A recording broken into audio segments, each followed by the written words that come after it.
Bonjour, dans cette vidéo, on va présenter le premier TP qui est un TP qui consiste à mesurer la constante des gaz parfaits. Alors pour faire cette mesure, vous disposez d'un montage sur vos paillasses qui ressemble à ce qui est indiqué sur cette photo. Et donc il s'agit d'un circuit, dans lequel on peut mesurer la pression qui règne. Ce circuit est connecté à une pompe à palettes et à deux ballons. Un premier ballon qu'on va appeler un ballon de réserve, dans lequel on va pouvoir se constituer une réserve d'azote en allant le remplir à la bonbonne de gaz.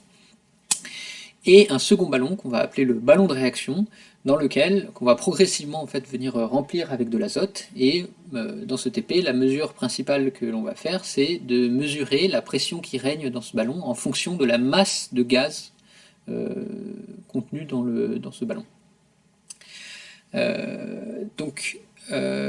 Sur ce circuit, il y a 4 robinets à pointe taux, notés A, B, C et D. Le premier robinet à pointe taux met en contact le circuit avec la pompe à palettes. Donc, quand ce robinet est ouvert, la pompe à palettes pompe le gaz qui est dans le circuit et le retire. C'est ça qui va nous permettre de faire le vide dans le circuit. Le second robinet à pointe taux relie le ballon de réserve au circuit. Le troisième robinet à pointe taux, le C, met en contact le circuit avec l'atmosphère de la salle de TP. Donc ça veut dire que si jamais il est ouvert, le circuit se retrouve à la pression atmosphérique qui règne dans la salle de TP. Et le robinet D met en contact le ballon de réaction avec le circuit. Alors, au début, la première chose qu'il va falloir faire, c'est ce qu'on appelle l'étape 0, c'est constituer une réserve de gaz. Donc pour faire ça, il va falloir commencer par faire le vide dans le ballon de réserve ainsi que dans le ballon de réaction. Pour faire ça, on ferme le robinet C et on ouvre les robinets A, B et D. Donc en faisant ça, la pompe à palettes va pomper tout le gaz qui règne à l'intérieur du circuit, ainsi que ce qui est contenu dans les ballons de réserve et les ballons de réaction. Vous pouvez mesurer en temps réel la pression qui règne dans le circuit à l'aide du manomètre, et dès que vous atteignez les 0 millibars, alors ça veut dire que vous avez fait le vide dans le circuit. On peut fermer tous les robinets qu'on avait ouverts, donc le robinet A, le robinet B et le robinet D. À ce moment-là, pour pouvoir déconnecter les ballons, il faut remettre le circuit en contact avec la pression atmosphérique. Donc pour ça, on ouvre le robinet C, ça fait pénétrer tout l'air de la salle de TP dans le circuit, et on peut alors déconnecter les deux ballons. Donc on décroche d'abord le ballon de réserve. On peut aller se constituer une réserve de gaz à l'aide de la bonbonne d'azote. Pour cela, vous pouvez demander l'aide du technicien. Et on décroche le ballon de réaction pour aller le peser à vide grâce à la balance de précision. Donc toutes les mesures de masse de gaz contenues dans le ballon de réaction seront faites avec la balance de précision. Donc la balance de précision contient une cage de protection en plastique. Vous pourrez la reconnaître grâce à ça. Donc ça, c'est l'étape 0. L'étape 0+, c'est l'étape qui consiste à mesurer un premier point de pression. Donc dès qu'on a fait ça, constitué sa réserve, on va pouvoir mesurer un premier point de pression.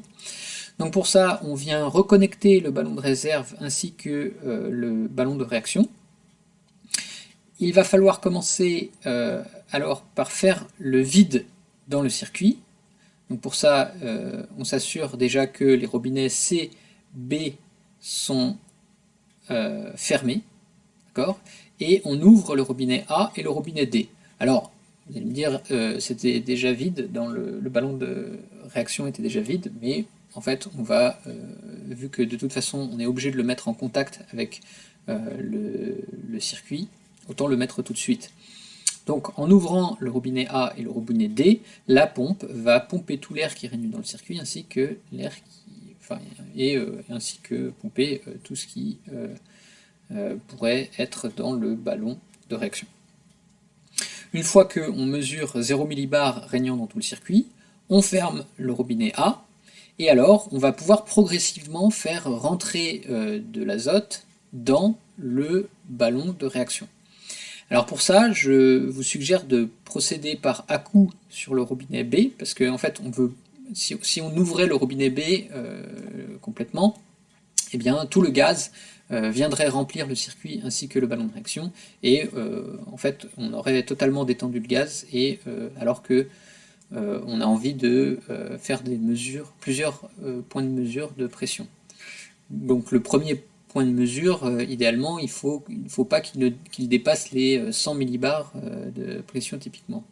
Donc pour ça, ce que je vous propose, c'est de commencer par vous exercer en ouvrant et en fermant rapidement le robinet B. Et en procédant de cette façon-là, on peut faire augmenter très progressivement la pression à l'intérieur du ballon, typiquement par, par à-coup de 10 millibars. Et donc ça vous permettra de faire un point de pression qui est assez bas. Donc une fois qu'on a atteint la pression voulue, on ferme le robinet B et le robinet D, et on ferme le robinet, bien sûr le robinet A était déjà fermé, et on ouvre le robinet C de façon à remettre le circuit en contact avec la pression atmosphérique, ce qui permet de décrocher le ballon de réaction et d'aller le peser.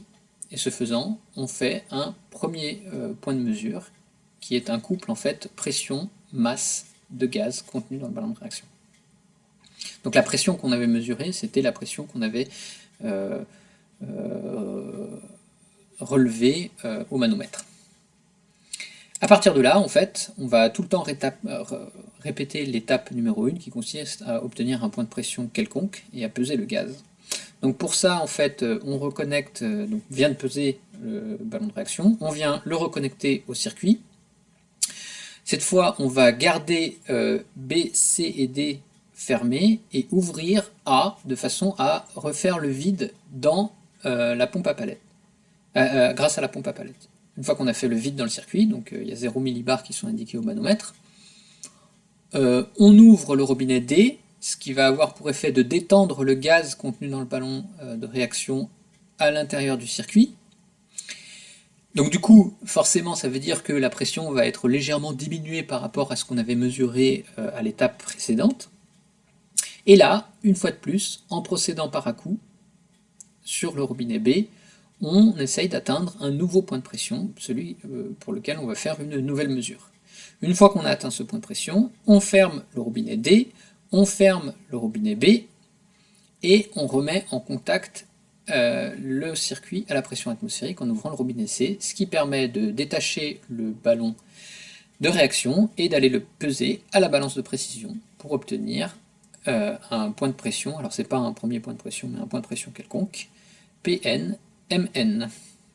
Et ça, on va pouvoir le répéter autant de fois qu'il faut de points, ce qui, au final, nous permettra de mesurer la pression dans le ballon en fonction de la masse.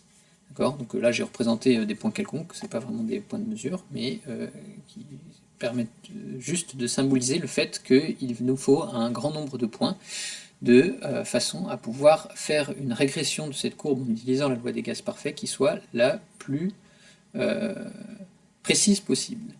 Et cette régression va nous permettre de mesurer la constante des gaz parfaits.